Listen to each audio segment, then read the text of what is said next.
ভালো বানিয়েছো। আজকে স্পেশাল এডিশন হচ্ছে হোয়াইট সস পাস্তা। এখানে পাস্তা সসটা দীপঙ্কর আগে রেডি করে ফেলেছে। সব ভেজিস এখানে কেটেছো।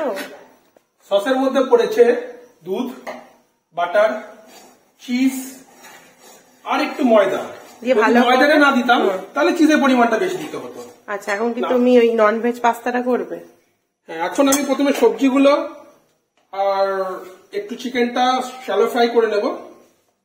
এখানে ভেজিস গুলো ভাজা হয়ে গেছে, আর এই ভেজিস গুলোর মধ্যে যে সসটা এখানে দীপঙ্কর রেডি করেছিল সেই সসটা এখানেও দিয়ে দিচ্ছে। আচ্ছা, সস আর ভেজিস গুলোকে একসাথে ভালো করে মিক্স করে দিচ্ছে, আর তার মধ্যে আমরা অ্যাড করেছি এর মধ্যে নুন, গোলমরিচ আর একটু পাস্তা সিজনিং। এবার hero of the ingredient pasta তাকে দিয়ে দেওয়া হলো, দিয়ে এবার ভালো করে নরম চরণ করানো হবে। পাস্তাটা কি খেতে ভালো হবে? অসাধারণ হবে। তুমি একটা খাবারই ভালো রান্না করতে পারতা। হ্যাঁ, 2 দিন ধরে তোমাকে চিকেন কষা করে খাইয়েছি ভালো সুন্দর দেখে, আবার দুরকম ডিফারেন্ট স্টাইল।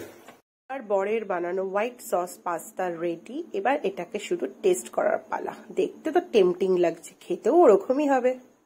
প্লেটে পাস্তা বেড়ে এনেছো, তোমার একটা আমার একটা। দেখতে তো ভালোই লাগছে, খেতে কেমন হবে খেয়ে বলা যাক টেস্ট করে।